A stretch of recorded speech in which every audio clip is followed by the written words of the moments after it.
Good morning and welcome to all of you to this morning's event. On behalf of FPRI President Raleigh Flynn, I would like to express our appreciation for all of you joining us to talk this morning about India-Africa relations. Before we get into our program, I would just like to point out that these programs, while free to you, our audience, are not free to us. We appreciate your support. And if you are not a member of FPRI, we strongly encourage you to join or to support our programs, particularly our African programs, which is a relatively new program that we are trying to use to bring to people, to our audience, a better understanding of Africa and its place in the world. This morning, we're going to be talking about the relationship that India has with Africa. There's been a lot of emphasis on foreign presence in Africa, in particular Chinese and Russian presence and their influence on Africa.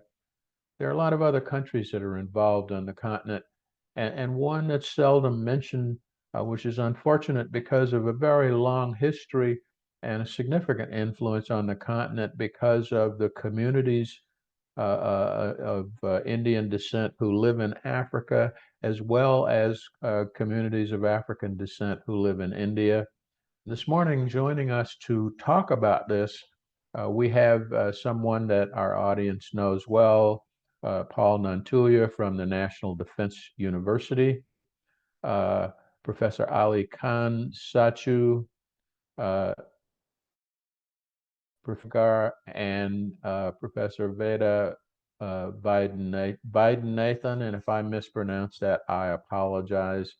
I'd like to point out that Professor Vaidynathan, if you saw her bio on our site, thing that's missing is she's an associate fellow at the Center for Social and Economic Progress in New Delhi and an associate at Harvard University's Asia Center.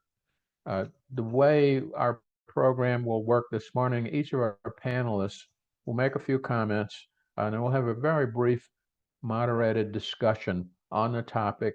And at about the last half of the program will be devoted to answering your questions. And I encourage you, as the program begins, if a question comes to mind, please put it in the Q&A box so that we don't miss it. And then we will get to hopefully as many of your questions as we possibly can. I'd like to start the program by asking Paul Nantulya to make a few comments, followed by Professor Alky Khan Satchu, then Shobana Shankar, and then finally Veda Vaidynathan. Paul, it's over to you. Thank you very much, Ambassador Ray. It is once again a pleasure to be on the Foreign Policy Research Initiative discussion. And it is really an honor and a privilege to be on this panel together with my elders. All the other panelists either Ali is my elder brother, and Shobana and Veda are my elder sisters, and I admire them very much, and I've learned a lot from their work. And so, actually, in a proper cultural setting, I should actually be speaking last. But let me make just three comments, and I'm sure they'll all be adding to what I will say. The first is the Africa-India relationship. I think for me, the first element is just the social chemistry, the social and cultural chemistry. I grew up in Nairobi. That's where I was raised. I consider myself Kenyan. I'm culturally Kenyan, and even in terms of my way of thinking, you know, I dream and think Kenyan. And anybody who grew up in Kenya would have deeply personal experiences with Kenyan Asians. They were in class with us. They were our neighbors. Some of my best friends and my most memorable experiences have been with Kenyan Indian families, and some of those friendships that I've kept to this day. So I think beyond the politics and beyond geopolitics and foreign policy, I think this relationship is really grounded in cultural encounters between Africans, or rather black Africans or ethnic black Africans, and Indian Africans and African Indians and African Asians. And this also includes, as you mentioned at the beginning of the discussion, Ambassador Ray, it also includes peoples of African descent in India and other parts of South Asia who have been there for centuries. And that is an aspect of the relationship that is often overlooked. And I think it's very, very important, and it adds to this flavor. Now, with cultural encounters and social encounters, there are positive elements, there are challenges. Just like in any other relationship, in any family, there will always be challenges. Sometimes they're rivalries, sometimes they're sibling rivalries, as I would call them. And I think Shobana has written a very interesting work that looks at this relationship from a really multifaceted from a multifaceted perspective. So I think that's the first thing for me. It's the social and cultural, that the intimacy of that relationship is such that I don't know if there's any other relationship that is as intimate as the relationship between Africans and Indians, Africans and Asians, uh, uh, uh, uh, so to speak.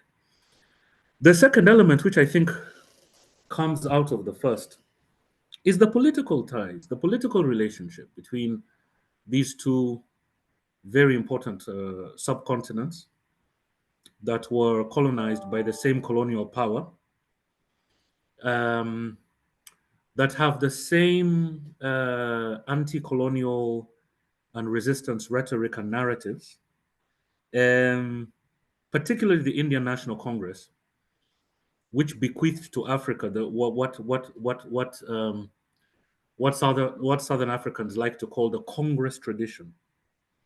So if one looks at the African National Congress of South Africa, for instance, it was heavily influenced by the Indian National Congress. Of course, Mahatma Gandhi and others, and many others who were in South Africa during that period, played a critically important role. Mahatma Gandhi's late granddaughter, Ela Gandhi, was an activist, was an anti-apartheid activist, and very, very close confidant of Nelson Mandela. There's so many South Africans of Indian descent that have been decorated, that have played, historical roles in the struggle against apartheid. Fatima Neer, Vali Musa, Ahmed Kathrada, and so many others. Kada Asmal. The list is endless, and it's not just these Indians, these Indian Africans or African Indians, but also Indian Indians, like Jawaharlal Nehru and others who have also been decorated, not just in South Africa, but many other African countries. So I think that tie is also extremely strong. It is not always pronounced. It is not always mentioned in Africa-India encounters, but nevertheless, it is there and it is felt. I mean, if we go to Kenya, people like Manu Chandaria and others, and traditions and cultural traditions, the Kalasingas of Kenya, for instance, So I think this is kind of it kind of blankets the cultural ties that were there. And then I think the third thing I will say, and finally, is education and training. So from the very beginning, even before people started going to China, I mean, everybody talks about China. China educates more Africans than any other industrialized country. But Africans have been going to India. You know, most of our medical personnel, medical personnel, doctors, engineers, have been trained in India. India has played a very, very important role in building that capacity on the African continent, and not just in East Africa, but other parts of Africa as well. There are certain Indian brands like Tata, which, I mean, just up and down the continent. It's these are brands that have become part and parcel of the African commercial enterprise, and so many others.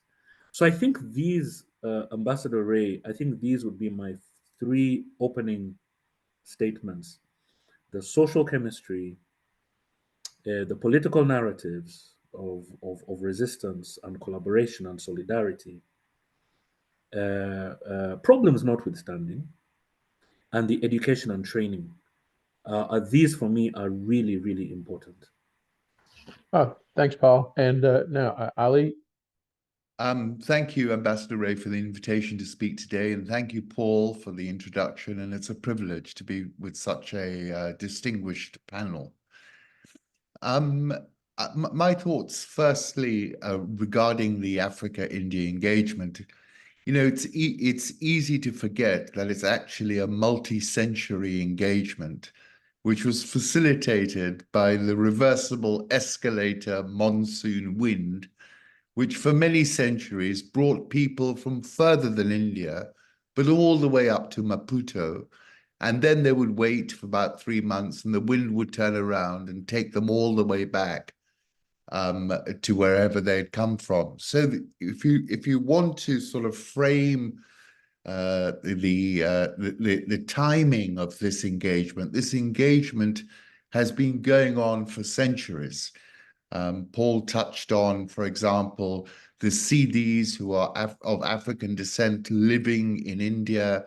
And we have had this sort of community exchange that's been going on for absolutely centuries. So I come from the financial markets, and it's like a very deeply embedded in the money option that's been there for such a long period of time.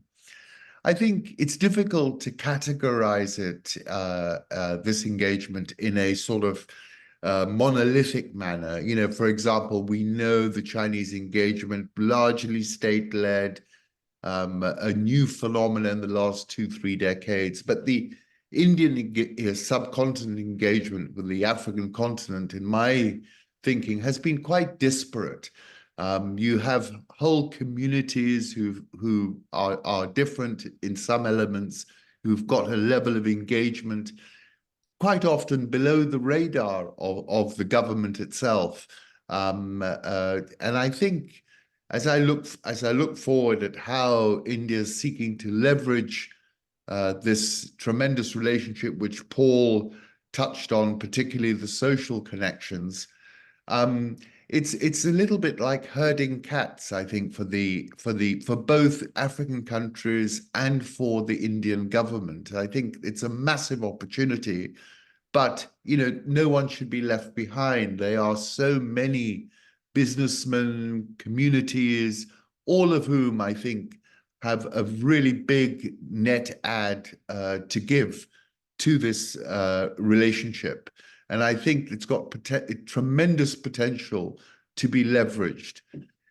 You are, of course, a foreign policy related institute. And I think from the angle that the US is a very strong ally with India, I think the opportunity for the US is very much to leverage that footprint, that deep knowledge that both communities, the African community, the Indian African community, the Indian community, all have And I think that gives particularly the US in the context of engagement in this part of the world, potentially a huge advantage, which I think it should be leveraging. In terms of, to touch on the commercial relationship, I think a lot of the commercial relationship, frankly, is not captured in the data because it doesn't fit into the data set, as it were. For example, when I look at the numbers of India-Africa trade, that's a headline number, but below that, there's a tremendous amount of commercial relationships and investments that are going on.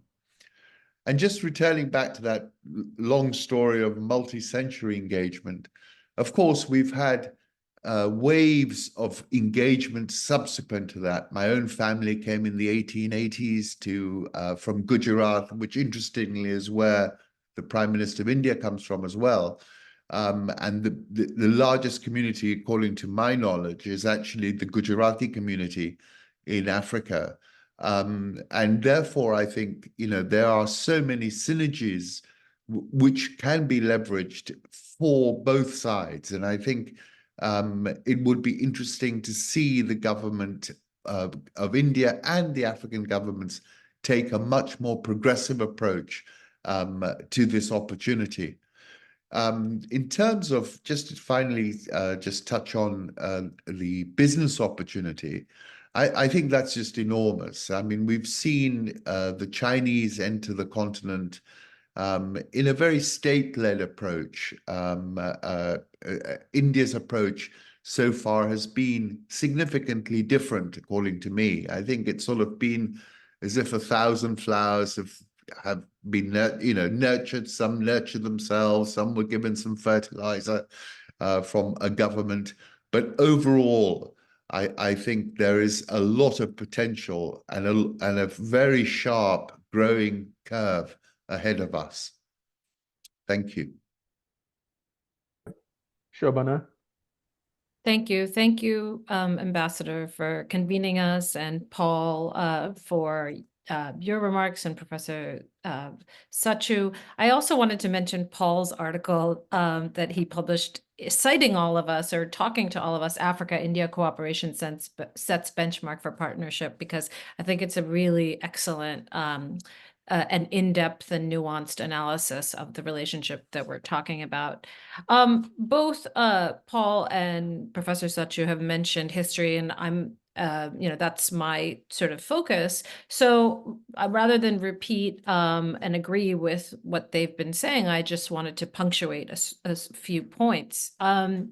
First is the multiple figures. I think both speakers have already addressed. There are high-level people we could talk about whose involvements in Africa-India relations are extensive and noteworthy. Political figures, Gandhi, Nehru, but Kaunda and other people who are educated in India, African leaders who have relationships, and in Nkrumah in West Africa. But there are also all these actors on the ground, grassroots actors, whether they are family-led businesses or students. I've actually been studying African students in India over the long durée, starting in the 40s and 50s. Military connections during World War II. Many African soldiers were actually stationed in the Indian subcontinent and in Burma, and some remained and had families, and are, there's so little known about them. This is to Professor Satchu's point. We actually don't have a good capture on a lot of the different communities, and how, for example, African migrants who have been going to India for a long time actually interact with the Siddhis, and that there's, I call it almost a layered diaspora, both on the African continent, that there are layers and waves of diaspora, and equally in South Asia and in India particularly, there's waves of diaspora of Africans and African Americans. If we look at the travels of civil rights leaders to India starting in the 1930s. So there's actually a global history of Africa, India that really has this wider impact. In the long history that Professor Satchu mentioned, in the Indian Ocean littoral, there's new research even happening, looking at, for example, genetic information that shows a long history of interconnection and intermarriage between communities. I think archaeologist Kusimba has also uncovered, flows back and forth for many centuries. 2 points I would like to highlight. One is this micro-historical approach, which I think is very important to uncovering some of these even commercial ties that people have not really captured on the ground because they're focused on this sort of macro level. And I've been interested in certain commodities that for many centuries have been traded between the subcontinents. For example, cloth, and not mass-produced cloth, but actually hand-loomed cloth. And this has been a trade right across the Indian Ocean to the Atlantic world, between the regions for centuries, that is sustained in very important ways because cloth is so important actually to both Indian and African communities. So we can take a microeconomic approach as well to look at these linkages that are sub-regional. For example, I've been looking at in southeastern Nigeria and southeastern India, a long-term connection in hand-loomed cloth. Which has also another effect, which is migration between the continents, subcontinents and subregions, specifically for commercial activities. And so I think this issue of not being able to capture some of the data is precisely because it's happening in micro level, sub-regional interactions, the cross-language barriers. I mean, Professor Satchu mentioned different ethnic communities of Indians in Africa, and we could add, to the Gujaratis, the Sindhis in West Africa, or Tamils in South Africa. You could really break these categories down. And similarly, we could look at how African communities in India organize on the basis of language or ethnicity, and also follow trade patterns in this way, because trade often is organized on a familial or ethnic basis, where there are these networks that are very long-standing. And the second point I want to add, sort of in relation to microhistory, or how we historicize these relationships in thinking about using them for the contemporary period, I've also really felt that the immediate post-colonial period is very important to look at, because the kinds of projects that were undertaken as partnerships were quite distinct. Going back to something Paul said, culture was really a part of the exchange. That is to say, rewriting Eurocentric history, or thinking about language study that is not necessarily English or French, but Hindi or Swahili, for example, right? So that there was a very intentional project, and I've looked at, for example, Leopold Senghor, the Senegalese president's relationships in India, this desire for new curriculum in universities and schools to look at history as, outside the West, outside of Western power. So that colonialism was not the only connection between African and Indian societies, but in fact, a knowledge production, which is that's much more expansive to world history in its ancient and modern telling. And I think here, one of the industries that I'd highlight, or a couple of them, is book publishing, in which African-Indian connections have been very extensive. Journalism, the impact of training in journalism and other media between the regions has been very significant, but overlooked. And here we could, of course, for the more contemporary period, talk about film.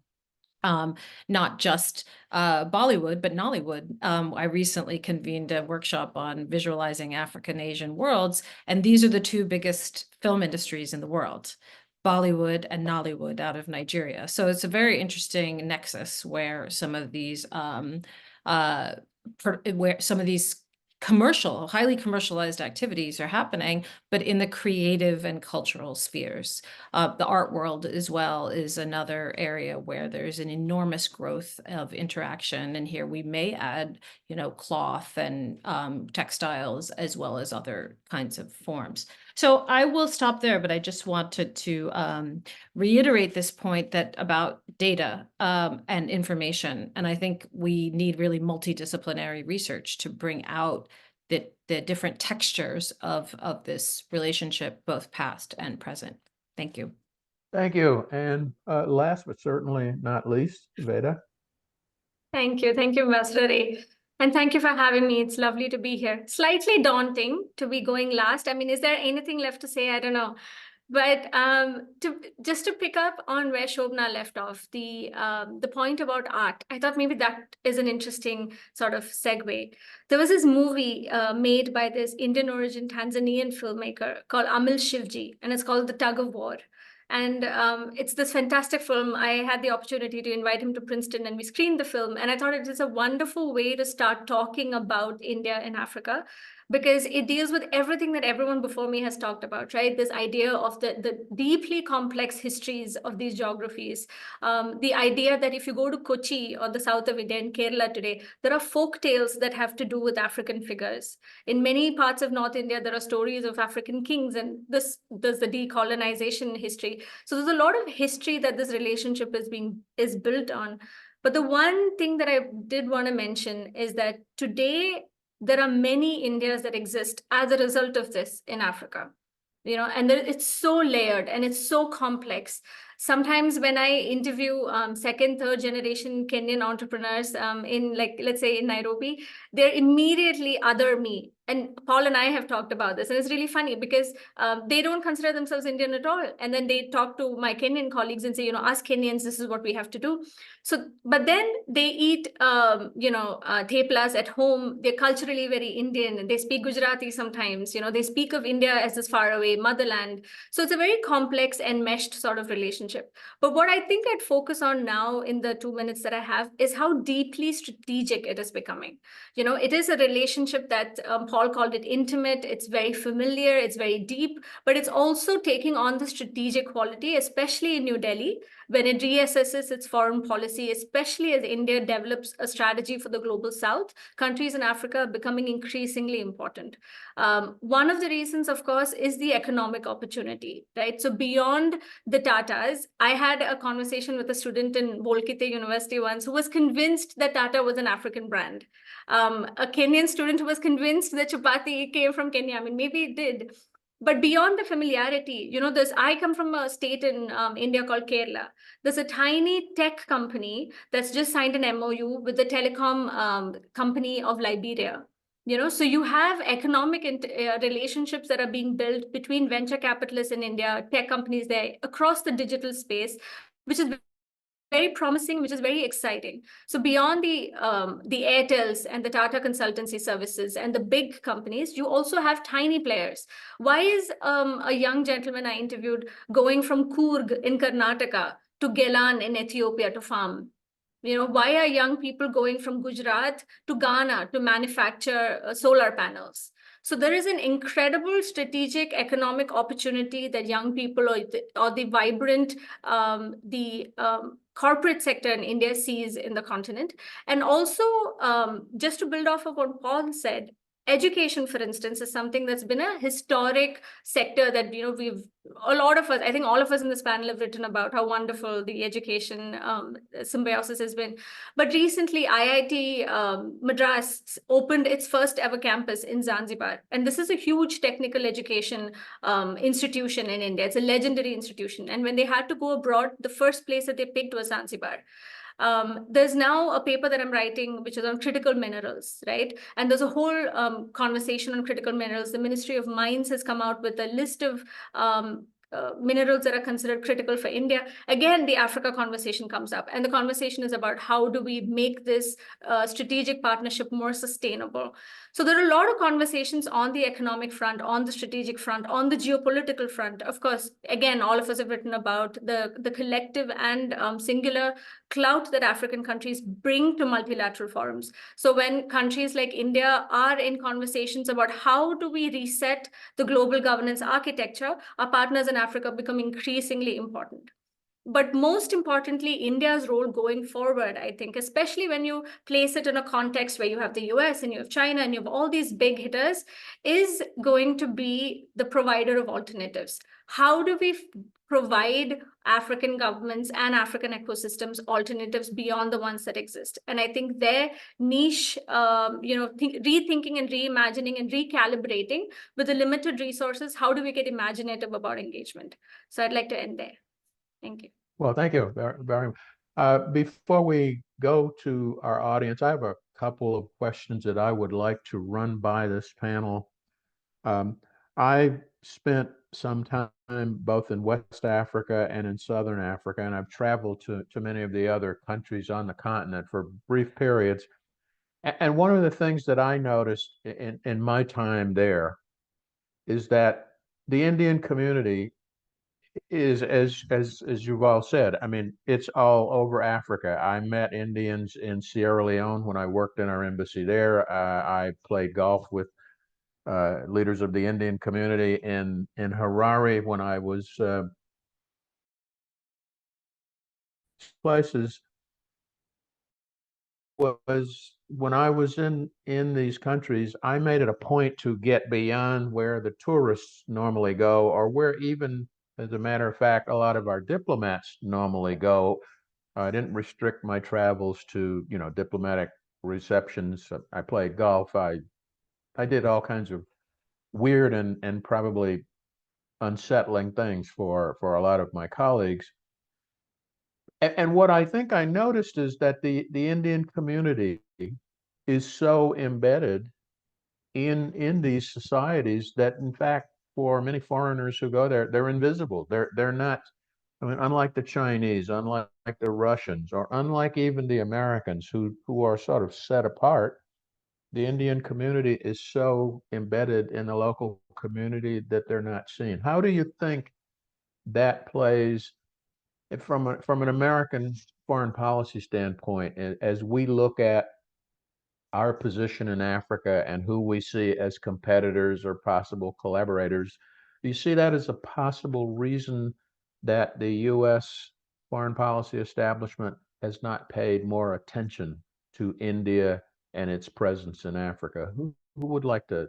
That's a long question. I apologize for it, but I think it had to be put in context. Is that Indians have been in Africa for a long time, so long, in fact, that I think we don't see them.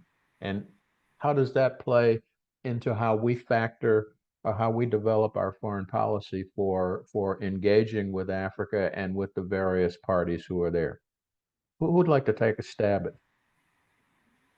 cleaning up what I just asked?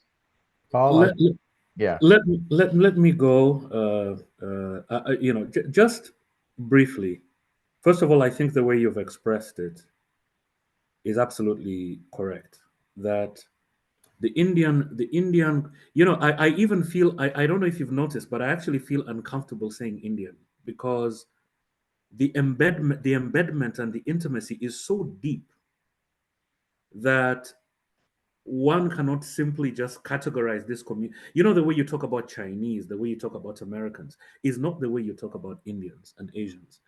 And this is, it's not just an East African phenomenon, but you also find it in West Africa, as Shobana mentioned, and also in Southern Africa.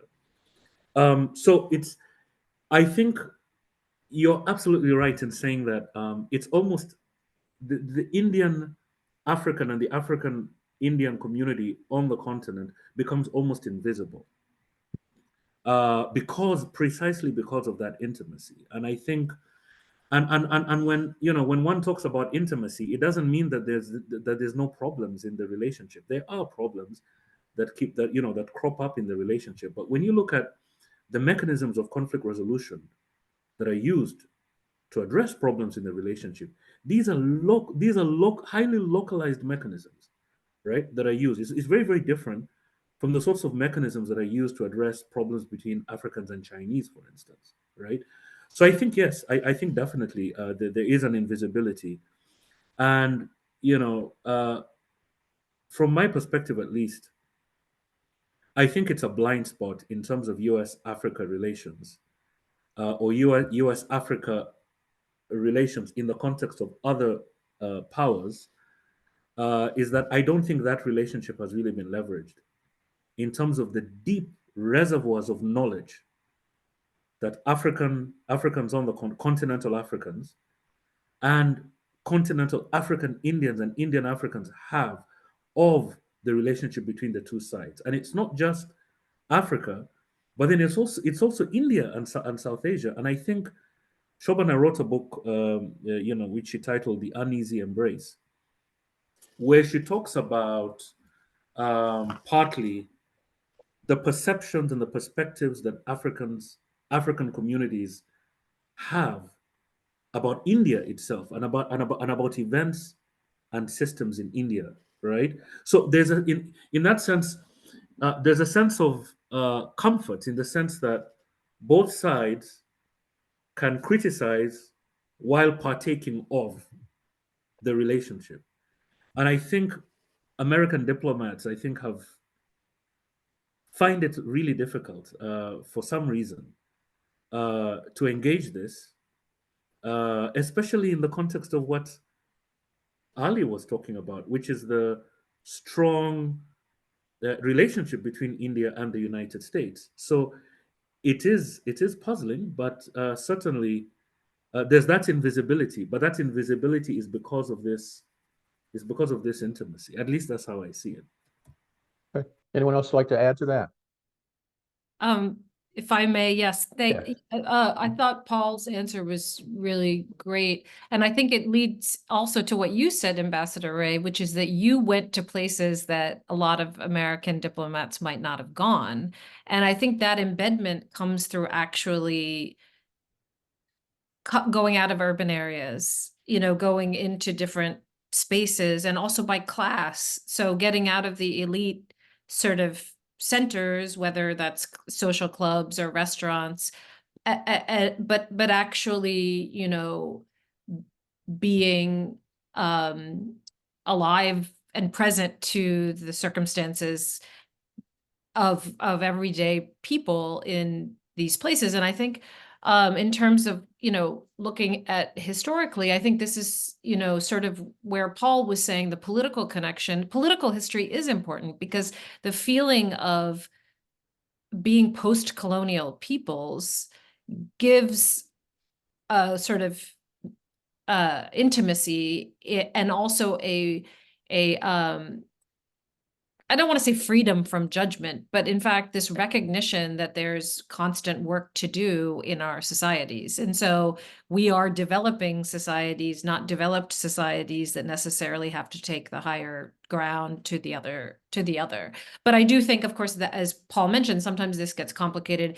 If India or Indians position themselves as experts in a way that Africans can't engage or are not equally developing. So that is to say that there is a common goal of development that everybody's still engaged in, whereas, some people in the family might have advanced, economically further or educationally further, but that's a common goal. I guess that's the sort of idea, that idea of a common goal really percolates from history and decolonization history specifically. And I think a last point that I wanted to just raise, which is that if you think about, I do think that, for example, the United States does have a unique relationship to the African continent, especially if you look at the decolonization period and the civil rights era, which is that there were very strong connections on an ideological platform, which was equal rights, desegregation, nonviolence. And so I think reconnecting to some of those ideological moral arguments really helps the relationship as well. And I think, one of the, just historically, of course, Africans saw in connections to the African diaspora in the Americas this very important ideological, moral imperative. And I think that also connected Indians and Africans. So there's actually sort of an equal way of looking at what the US represents to Africans and what India represents to Africans if we look through that prism of the historical struggle for rights. But that, of course, can change depending on the power dynamics of the moment, which if one is positioning itself as a power over the other, which I think, as Paul pointed out, I mean, the United States has this, is a power in a way, and India is becoming or has become power in a way. So that complicates the relationship. Thank you. Okay, I have dozens of more questions, and your comments actually just raised them, but I think we should give the audience a chance to have their questions answered. So I will start with the first one. Are Indian conglomerates seeking African joint venture partners, or are they more inclined to go solo? Who would like to take that? Ali. Yes. I think from what I can gather and from my interactions on both sides, that the Indian conglomerates are open-minded in their approach to partnerships. I don't think there's a fixed approach. I think, they're looking at the market opportunity as it presents itself and are reasonably open-minded in how they approach joint ventures, partnerships, whether to go solo. So I think it's a fluid type of way of looking at things. It's not fixed, and I think, as people have already spoken before me about multi-layers, I think there are many, many layers. I think, it is not, as I said previously, as monolithic as the Chinese approach has been. I think the Indian approach, you have what I would call indigenous Indian approach, which are Indians in Africa, looking at partnerships back with companies back home. You have those companies in India coming to approach Africa and basically being analytical about what would suit their approach from a market entry point of view. So I think it's not fixed at all. I think it's quite an open book. Anyone else, before we go to the next question, want to add to that? Yes, I just wanted Veda. to agree with everything he said. Even in the interviews that we've done, we've seen a very clear, open-minded approach, and it really depended on the country as well. Because in some countries, for instance, there were extra incentives for investors who were willing to enter into joint ventures, and it was easier to enter and identify companies that you could enter into JVs with. So in those instances, we saw a rise in that. But in some other cases, they were going solo. And also, like Mr. Satchu mentioned, if it's the older family businesses, then they were usually their own units. But interestingly, even if they did, in some of these countries, even if they were acting solo, they were subcontracting to local firms. So they might not be in a full joint venture, but they were working with a lot of local companies for different sourcing and supplying of raw materials and things. So you see a whole mix of these. Thank you. The next question, looking at the Indian subcontinent, might it be possible that there are fewer Africans in Bangladesh and Pakistan compared to India? If so, why? Are they mostly students? Having lived in India and Bangladesh, I hardly encountered Africans there. I can Yes, answer this Shobana. one pretty quickly. I mean, part of it, of course, was proximity from, the East African coast to certain parts of India and not to the further east. There are African descended communities in Pakistan who are called similar to Siddhis in India, Shidis, and predominantly in Karachi, and they've been there for a very long time. I think one of the this is actually, though, but if you look at since partition of the subcontinent of India, I mean, India has this sort of relative advantage. It's not just size, but also the historical relationship. There are, I mean, for example, when there was sort of more of, pan-Islamic organizations, or, in periods that there have been, Pakistan has created linkages to, say, Nigeria, for example, in the organization of the Islamic Conference. So there have been some connections, but they've been less focused on, and also I think I just think there's a historical affinity again that's more political, but also commercial to India. The last point I would make, though, there was during the era of partition a lot of discussion in African newspapers about the question of partition. And I think it's an interesting political debate that Africans had about what partition meant in India. And it was actually something that Africans, were quite sad to see happen, on the basis of religion, or on the basis of, particularly religion. And in fact, this was something that Africans feared would happen as they were decolonizing, because they had obviously lived with diversity for centuries or millennia, and did not think partition was a good outcome, actually, of the process of decolonization. So it's, I think that's part of the answer to that question. Thank you. Do you have any idea how many people are involved in such relations? And I assume from this that the questioner is asking, how many people are we talking about when we talk about these diaspora communities in both continents? I mean, anyone have a feel for what's the population of Indian Africans and African Indians? I think the official estimate of Indian origin people in all of Africa is at 3 million. And it's one of the biggest diasporic communities India has overseas. But I wouldn't have a number on the amount of the number of Africans in India. Okay. Sorry. Just to add about Indians and Africans in India, I think it's a very difficult number to get at, because one, the way that visas work, a lot of Africans have to come and go, and there has been some writing about this, that they're almost like a floating population.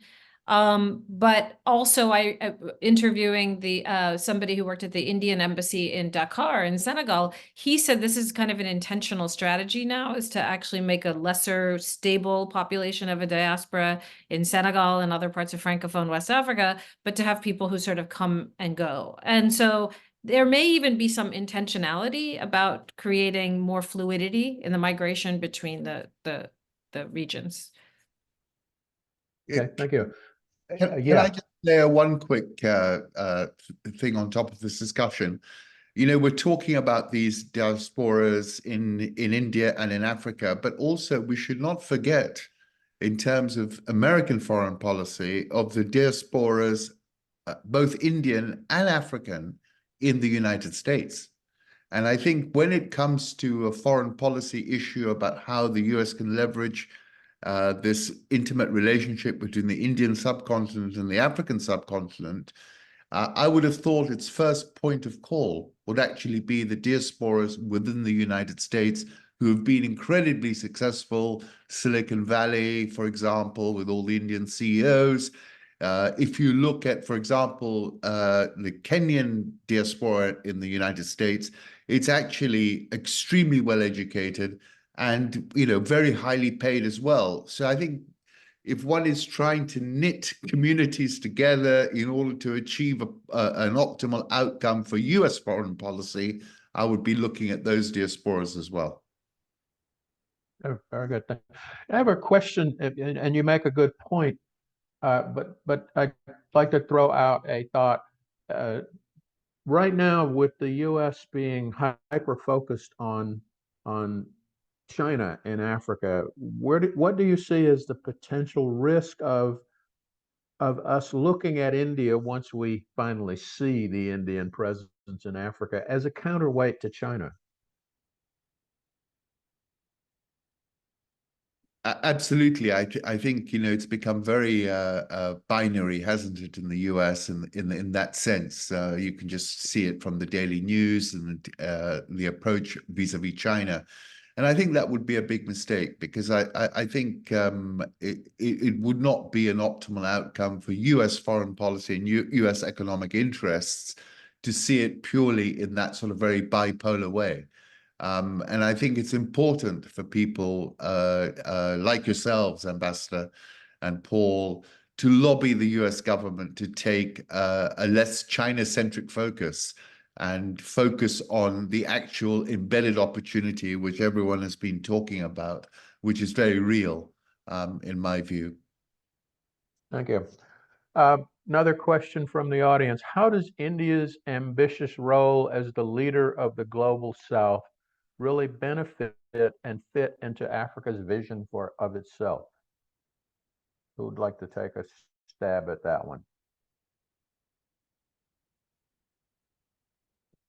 Really? I can speak about India's yeah. Attempt at being one of the leading voices in the global South, but I think, Paul, you have to back me up here about how the African agency sees this. I think the overall sense is that there is a lot of dissatisfaction about how the structures in these multilateral forums are designed.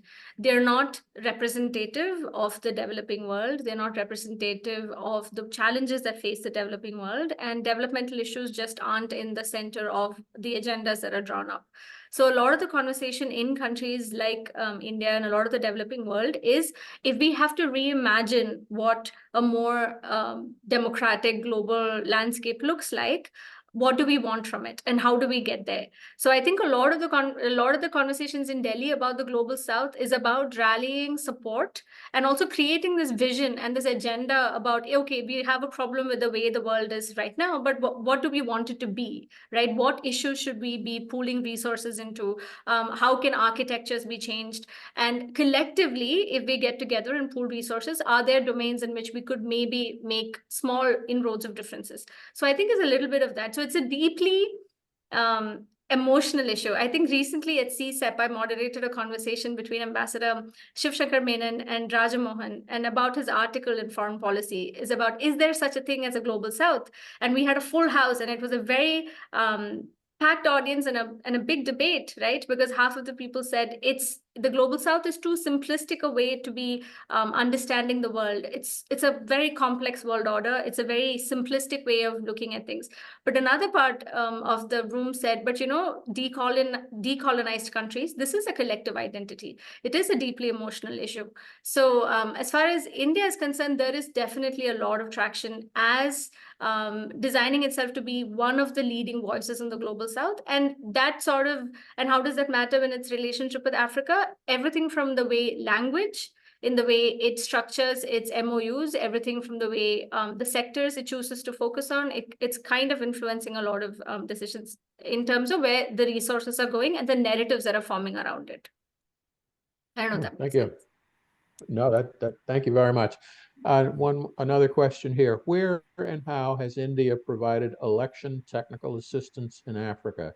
Is this a point of engagement that India would like to expand, specifically in Sahel countries that have been subject to so many coups d'etat? Yeah, I think I'll say something very brief about that. Yes, India has engaged in democracy promotion activities in Africa for a very long time, by the way, from the independence elections of African countries. Those first elections that we saw in countries like Ghana, in countries like Kenya and others, saw a lot of technical support from the Indian Election Commission itself, because that Election Commission has a lot of experience, because India is a very, very complicated structure, in terms of the federated states and so on. So yes, India, the short answer to that is yes. India does have that assistance, and there is an institution within India that actually focuses on this and provides this type of support. In terms of Global South, yes, it's very emotional, as my sister Veda has pointed out. It is very emotional. And looking at it from the African agency perspective, and I'm treading very lightly here, but India, and this could be seen from the non-aligned movement that I participated in as an accredited observer. The conversations there at that non-aligned movement, which was held in Kampala, was that India is seen as a partner. Okay, sort of this collective journey together. When India became independent, India and the first African countries that became independent got the independence around the same time, right?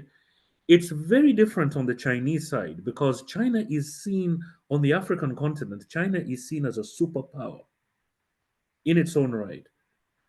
India is seen, yes, as a strong and emerging rising power, but that is not the language that African thinkers are using to describe India. India is still described as essentially in the same sitting room, in the same living room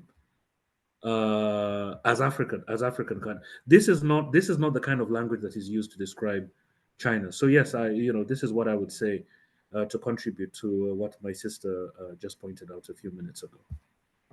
Okay.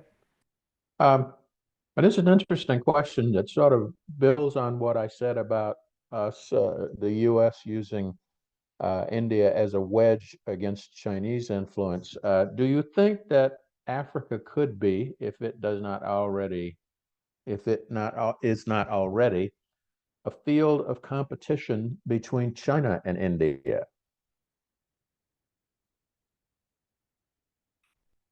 Anyone want to go? Yes. Shobana. I think in many ways,